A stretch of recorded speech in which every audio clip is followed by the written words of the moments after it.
changed up their game quite a bit. I feel like, yes, it does come down to tank Viking sometimes, but then there are some cute plays out there. Battle Cruiser rushes, Viking Banshee. I mean, the Banshee is a really good addition to the game. Oh yeah, absolutely. I agree with that 100%. Gives you another look at what sort of harassment you can do. So I'm going to go ahead and introduce the players here. In the top right-hand corner of Shakur's Plateau, we have CheeseGrater, our green Zerg. The match is currently tied up 1-1 with his opponent, the red Terran, in the top left-hand corner, VaderSeven. So thank you all for tuning in. This is the SC2GG Weekly number 16 here, North American Weekly number 16. So excuse me.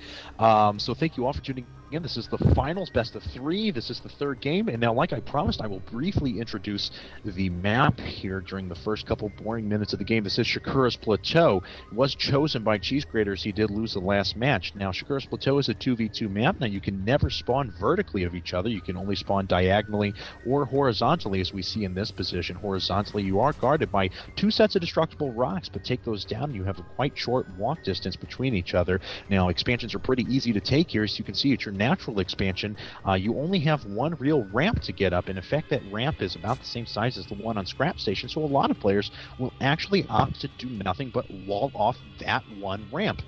And it looks like that VaderSeven is going to move out with his scouting SCV at the same time CheeseGrater is moving out with his drone. In addition to that natural, though, you also can keep going down the map and see that all of these expansions are just as easy to take. So this map does lend itself to quite a few macro-oriented, very long games. Expansions everywhere, and Zerg do like this as to how many expansions they can take. So there we go. Looks like we're going to have Foxer or Maka style racks here going up. 2 racks, no gas for VaderSeven. So expect to see some very aggressive bunker rushing here, I would suspect. Yeah, this might be a bunker rush, but it also might be a fast expansion behind the lifted barracks, and you just wall off this ramp. And that's like a thing about this map is that you have double high ground, where your natural expansion is actually a high ground, and you're gonna be able to prevent any rush that you would be able to prevent in a normal one ramp map. But because he's on a high ground on his natural expansion, he's going to be able to wall that off, bunker it up, supply depots, and just block it off and take that expansion pretty safely. Yeah, absolutely. And it looks like that we do have Marines. And if we look, the barracks are actually rallied all the way here over to the bottom of the ramp of CheeseGrater. So one Marine about ready to make its way out right now. A second very close to being on the way. We have one across the map here.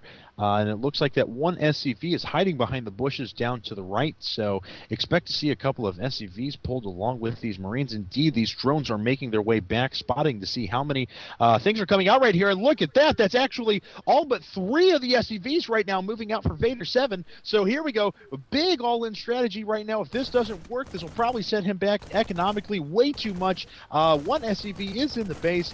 Gonna try and hold off these Zerglings that are making their way out right now. They are going to be able to take out this Marine. Is moving back, but here come all those SCVs. So Zerglings going ahead and pulling back right now to the base. Expect to see a bunker put down here pretty soon.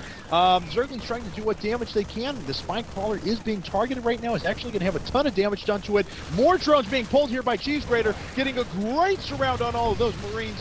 More Marines moving up right now to go ahead and try and turn this tide in favor of the Terran player, but VaderSeven is actually going to be killed by the spine crawler. The spine crawler is going to prevent really any other harassment right now. I'd be curious to see how he plans to even poke an attack against that spine crawler. There was a huge amount of damage done there by CheeseGrater. Yeah, CheeseGrater really doing the right thing by pulling all his drones off the line and going after a surround on those units.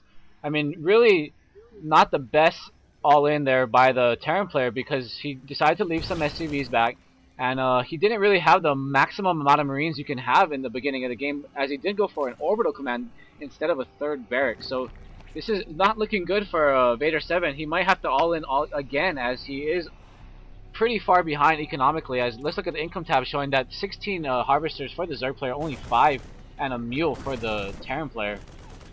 Yeah, he's actually, even with that mule in play, he's at half the economy right now that CheeseGrater's. CheeseGrater getting a pretty good surround here. No, these Marines actually doing some good damage, actually. That Queen not really stepping in, only getting 1 kill. This is actually 4 Marines alive to try and do a little bit more harassment. But unfortunately, I think these spy crawlers are just going to do way too much damage here. Oh, looks like those spy crawlers, you pick off all but 1 Marine, and VaderSeven does GG. So CheeseGrater is your champion of the SC2GG North America Weekly number 16. Glad you could join us, and it was a pleasure to cast with you as well, Surgeon. Pleasure to cast with you, Cat's Pajamas. This is the Surgeon signing off. Thanks very much. You have a good one. Alright guys, that was our final match. I don't know if we're going to go back to our 3rd place game. Let's check with our tournament admin.